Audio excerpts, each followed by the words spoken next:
Nous sommes, tout le monde l'a compris, dans un moment de crise politique historique.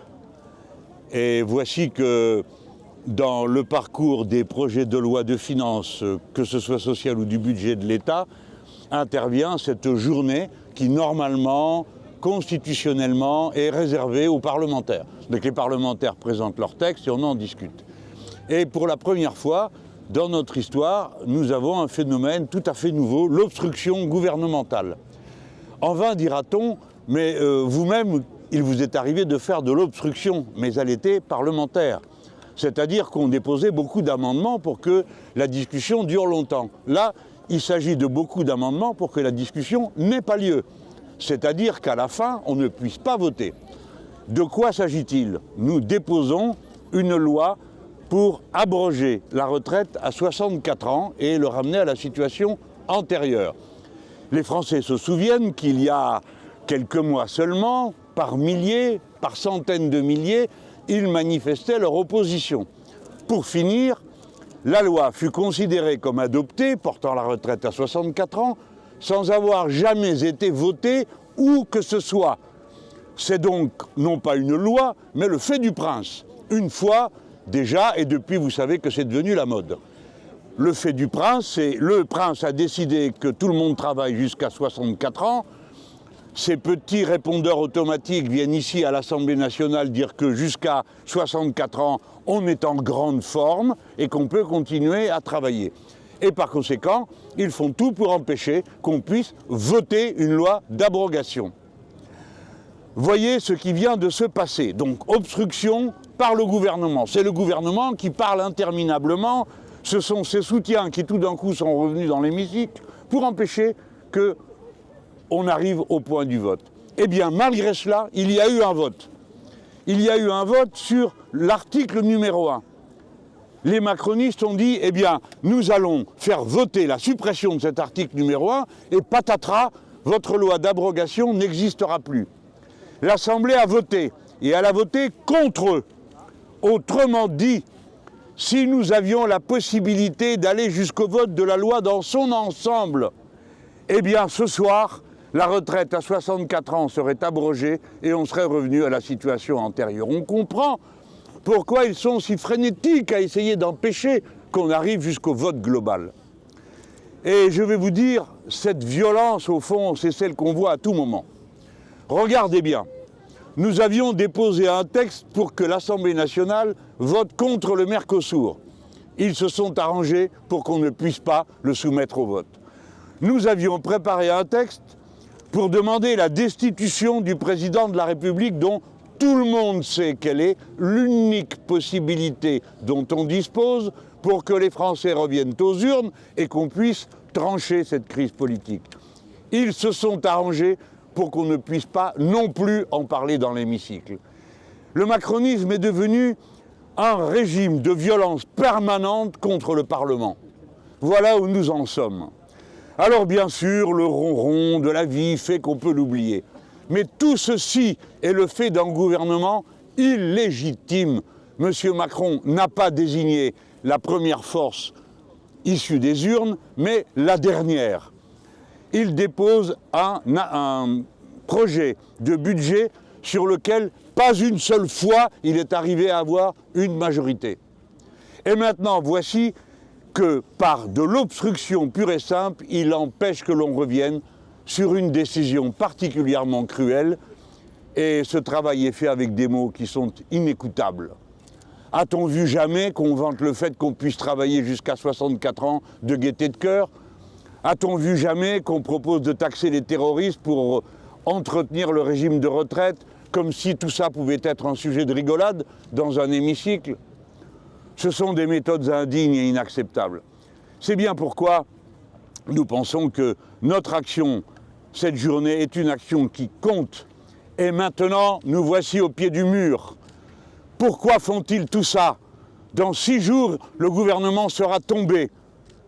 Eh bien, le dernier acte de ce gouvernement aura été de faire durer une mesure inacceptable qui consiste à faire travailler les gens 2 ans de plus. Voilà à quoi ils sont bons, et seulement à cela.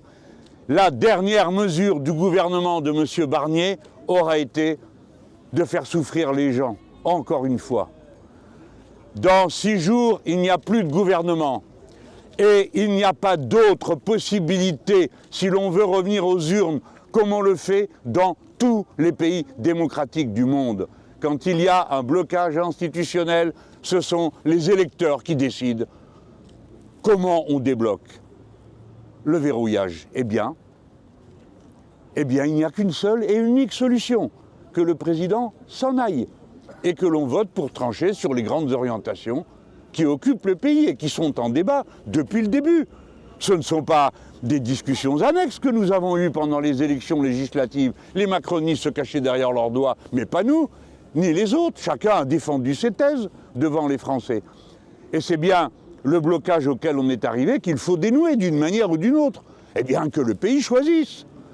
Et on ne doit pas s'inquiéter de la démocratie. On doit s'inquiéter de la violence qui l'empêche.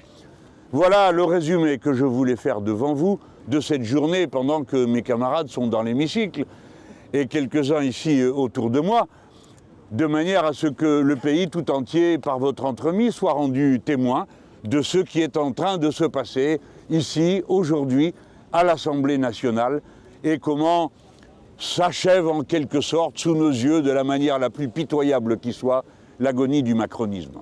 Monsieur Mélenchon, Michel Barnier a renoncé à l'augmentation de la taxe sur l'électricité. C'était une demande faite par le Rassemblement national. Est-ce que le Premier ministre s'achète une non-censure de Marine Le Pen?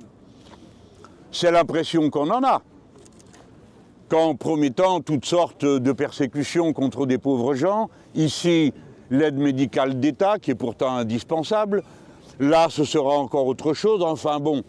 La taxe sur l'électricité, je ne fais pas devant vous la démonstration de pourquoi la réponse qu'il a faite n'est pas honnête, elle n'est pas sincère, elle n'aboutira pas à une réduction. On peut penser qu'il essaye de cette manière de se concilier les bonnes grâces du Rassemblement national. Va-t-il y parvenir? C'est ce que nous allons voir. Et il est vrai, je reconnais, que la question se pose, parce que, oui, le Rassemblement national a déjà refusé de voter la destitution du président de la République, oui, il a refusé de voter la censure. Que va-t-il faire maintenant? Va-t-il venir au secours de M. Macron une fois de plus ou pas? Eh bien, moi je pense que si M. Barnier veut faire œuvre utile et qu'il est prêt à dépouiller son propre programme, pardon, c'est pas le nôtre, s'il est prêt à dépouiller son propre budget, tant qu'à le dépouiller, qu'il se dépouille lui-même et qu'il s'en aille. Quel est le sens d'un tel effeuillage mesure après mesure pour faire plaisir à une des oppositions, celle d'extrême droite? On ne le comprend pas. Si le gouvernement tombe, c'est quoi la suite? Le NFP est uni ou pas?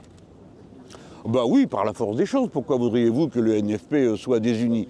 Si le gouvernement tombe, eh bien le NFP a déjà proposé une candidature de Premier ministre. Si cela ne convient pas, eh bien le président de la République n'a qu'à s'en aller, parce que la vérité, c'est quand même ça la solution. Le reste sont des bavardages occupationnels. On parle, on s'agite et on ne tranche rien. On ne règle rien et on laisse les choses durer et pourrir sur pied.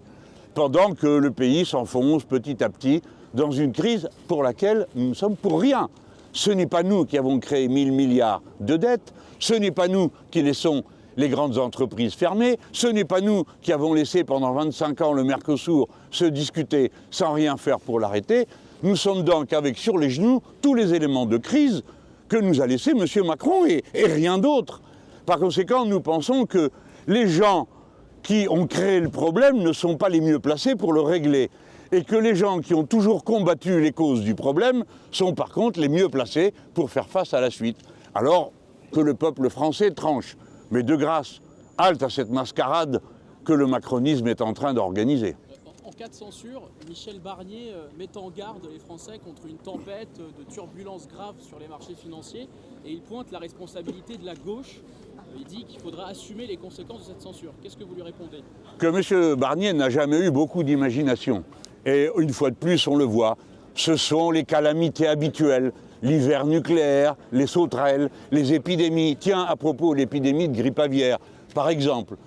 Bon, on connaît tout ça. Qui a mis le pays dans cet état? Lui. Au nom de quoi son maintien serait-il, lui et les autres, hein, au nom de quoi son maintien serait-il la solution au problème? Non. Et nous nous sentons parfaitement capables de faire face à la situation qui résulterait de son départ et de celui de M. Macron. On saurait quoi faire. Nous avons un programme, il a été soumis aux Français, nous avons un projet de budget. Nous venons de faire la démonstration que pour la partie recettes, nous amenions la situation du budget de la France en dessous des 3% de déficit. Nous savons faire, pas eux. Voilà la vérité, M. Barnier. Alors bon, on ne lui en veut pas, il est là pour ça. Et il essaiera de grappiller jour après jour, heure après heure, quoi ? Eh bien, le recul du moment où il lui faudra bien disparaître et s'en aller. Donc en conclusion, par cette censure, vous recherchez une présidentielle anticipée? Oui, monsieur. Vous êtes un observateur sagace. Et cela ne devrait pas vous surprendre. C'est clair. Mais oui, mais bien sûr. Mais à moins que quelqu'un ici ait trouvé une autre idée. Est-ce qu'on peut retourner aux urnes d'une autre manière? La réponse est non. Par conséquent, puisqu'on ne peut pas faire de nouvelles élections législatives, alors faisons une élection présidentielle. C'est le seul moyen qu'on a de voter. Et vous ne devez pas être surpris. Vous me présentez ça comme si c'était une objection à notre propre attitude. Mais pardon, c'est bien nous, les Insoumis, qui avons dit dès le mois d'août qu'il fallait destituer le président de la République. Et depuis, les signaux se sont multipliés qui montrent que nous avons raison. Non seulement il est incapable de régler quelques problèmes que ce soit, mais il n'a rien respecté. C'est lui qui n'a pas consulté les présidents des assemblées avant de dissoudre. C'est pas nous. C'est lui qui a nommé le dernier des élections, pas nous. Ce qui ne se fait dans aucune démocratie. Voilà la vérité de la situation de M. Macron. Et d'ailleurs, pourquoi a-t-il dissous la précédente Assemblée nationale, si on peut se permettre de poser des questions un peu insolentes? Pas parce qu'il avait perdu l'élection européenne, n'est-ce pas? Et il a dit qu'il fallait faire un effort de clarification, et que c'est pour ça qu'on votait, pour ça qu'il dissolvait l'Assemblée. Avez-vous l'impression qu'on ait gagné en clarté depuis, que les choses soient plus nettes et plus claires? Dans une démocratie, pour que le peuple puisse être l'arbitre, il faut encore qu'il comprenne ce qui est en train de se passer. Que voulez-vous qu'on comprenne à une chose pareille? Il a dissous pour faire la clarté. Il n'est pas arrivé à la clarté, qu'il s'en aille et nous irons à la clarté. Présidentielle anticipée avec quel concurrent? Nous verrons, monsieur, nous verrons. Je suis certain qu'il y aura un nombre suffisant de candidats. Si les délais le permettent, bien sûr. Est-ce que la gauche partira unie en cas de présidentielle anticipée? Pardon? Est-ce que la gauche partira unie en cas de présidentielle? Nous allons le voir bientôt. Quelque chose d'autre? Pardon? Que la gauche parte unie, est-ce que c'est votre souhait? Moi, je préfère toujours que les choses aillent pour le mieux, mais pas à n'importe quel prix. Et puis, une élection qui serait une nouvelle source de confusion, qu'en ferait-on? Donc, je pense que nous irons vers ce qu'il y a de plus clair, de plus simple et de plus capable de résoudre les problèmes que le pays a. Voyez-vous, il ne faut pas continuer à croire qu'on vit dans les années 90 ou 80, où l'on pouvait interminablement tourner autour du pot, ne s'engager jamais à rien, être dans le nini, comme on disait à l'époque, nini, et puis pour finir, des déficits, des choses qui ne marchent plus, jusqu'au point où est rendu ce pauvre pays. Il faut trancher, et vous me connaissez, je suis partisan de solutions qui tranchent les problèmes et les résolvent. Voilà. Et s'il y a une élection présidentielle, eh bien, comme je le souhaite, eh bien, les Insoumis tiendront ce discours-là. Et nous allons voir s'il convient à d'autres. Et s'il convient à d'autres, ben, on fera ensemble, bien sûr. Une présidentielle anticipée, ce serait pas un marchepied pour Marine Le Pen? C'est un marchepied pour tous les candidats. Parce que quand on est candidat, on se fait connaître ses solutions et la démocratie avance. Alors je sais que le jeu permanent consiste à faire semblant de s'inquiéter, de s'affoler du Rassemblement national. Je signale que nous lui avons fait perdre la dernière élection. Enfin, ce détail semble avoir échappé à beaucoup de monde. Nous leur avons fait perdre la dernière élection. Comment? Par une méthode qui a été... Il faut bien qu'on s'attribue un peu de mérite, nous les Insoumis, au milieu de toutes les horreurs qu'on dit sur nous. Eh bien, nous l'avons réussi en créant l'Union. Eh bien voilà, comment avons-nous créé l'Union? Sur des solutions claires, nettes, de rupture. Voilà la bonne formule pour nous, la gauche. Mais si le pays veut autre chose, madame, il ne faut pas craindre la démocratie. Et il ne faut pas avoir peur de gagner. Pour ma part, et mes amis insoumis, nous n'avons pas peur de gagner la présidentielle devant le Rassemblement national. Merci. D'autres questions pièges? François Hollande, candidat. Ça m'intéresse aussi. Ah, C'est une gourmandise, monsieur, que vous me proposez.